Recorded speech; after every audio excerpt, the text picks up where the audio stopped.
म्हणत होते की पुरस्कार द्या आणि शेवटी न दिल्यामुळे ते म्हणतात की आता आपणच सावरकरांना भारतरत्न म्हणायला पाहिजे, पण तो वेगळा विषय आहे. मी केशव उपाध्यांकडे जातो. केशवजी, हनुमंत पवारांचं सगळं म्हणजे बेसिकली काँग्रेसची भूमिका आपण पाहिलेली आहे. आपलं याबद्दल काय म्हणणं आहे, आपला काय विचार मांडताय? तर 2-3 गोष्टी प्रामुख्याने मला प्रश्न मांडल्या पाहिजेत. एक तर सगळ्यात पहिल्यांदा काँग्रेसच्या भूमिकेबद्दल. हम्म, खरोखर मला दुर्दैव इतका वैचारिक गोंधळ कसा असू शकतो काँग्रेसमध्ये, हम्म, त्याचं मला हसावं की रडावं ते मला कळत नाही. हम्म, एकेकाळी वैचारिक परंपरा असलेल्या काँग्रेस पक्षाची ही दुरावस्था व्हावी की काँग्रेसचे प्रदेश अध्यक्ष म्हणतात की मला पूर्वीचे स्वातंत्र्यवीर सावरकर आम्हाला चालतील, नंतरचे चालणार नाहीत. कारण दस्तूरखुद्द सावरकरांचं असं स्वतःचं वाक्य आहे की एक वेळ माझी ती उडी, समुद्रातली उडी लोकांनी विसरली तरी चालेल, पण मी केलेलं समाजकार्य किंवा समाजातलं जे, आणि ते खरंच प्रचंड मोठं त्या काळात कार्य केलं होतं. हम्म, रत्नागिरीत त्यांचं कार्य असेल, त्या गोष्टी ज्या आहेत, समाज सगळ्या गोष्टी असतील, त्या गोष्टी सामाजिक समरसतेच्या दृष्टीने, समाज एकसंध करण्याच्या दृष्टीने जी पावलं त्यांनी उचलली ती विसरता कामा नाहीत. हे सगळ्यात अतिशय महत्वाचं काम त्यांनी केलं.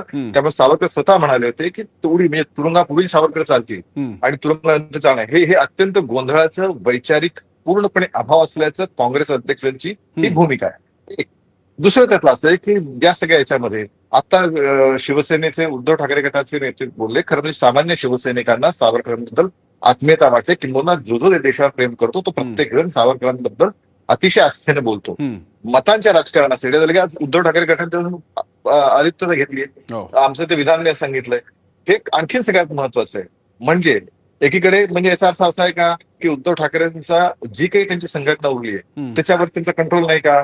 का त्यांनी सांगितलं एका अर्थाने विधान करायला, मग आता ते नाही म्हणतात, असं काय झालं? याचा खुलासा करतात त्यांनीच केला पाहिजे.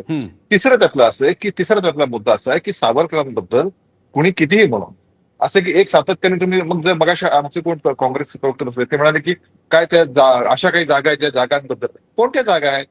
समजा क्षणभरासाठी नाही, खरं म्हणजे प्रत्येक जागा, ज्या जागांबद्दल माफीविराबद्दल बोललं जातं, बाकीचे त्यांनी एक कायम शब्द प्रयोग केला जातो की द्विराष्ट्रवाद सिद्धांत सावरकरांनी मांडला. खरं म्हणजे अर्धवट माहितीच्या आधारावर ती भूमिका मांडली जाते. 1896 मध्ये त्याच्या आधीच द्विराष्ट्रवाद सिद्धांत या देशामध्ये मांडला गेला होता आणि त्याचीच पुढे जिनांनी पुढे तो विषय नेला होता.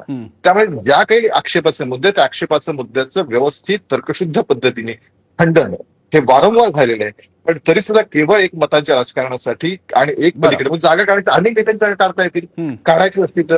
त्यामुळे इतिहासामध्ये आपण जी मोठे नेते होऊन गेले, त्या नेत्यांनी जे मोठं काम केलंय त्या कामाचं कौतुक आपण केलं पाहिजे. ते कौतुक करण्याऐवजी अशा पद्धतीने एक प्रकारे हेळसांड करणं, अपमान करणं, मला असं वाटतं की हे परिपक्वतेचं लक्षण. ठीक आहे, मी दराडे, मला दिसतं की कदाचित तुम्हाला काहीतरी बोलायचं, मी तुमच्याकडे येतो. त्यापूर्वी हनुमंत पवारांकडे जातो आणि नंतर त्या सिक्वेन्सने मी तुमच्याकडे येतो. मला शरद पंक्षांची पण पुढची प्रतिक्रिया मला घ्यायची.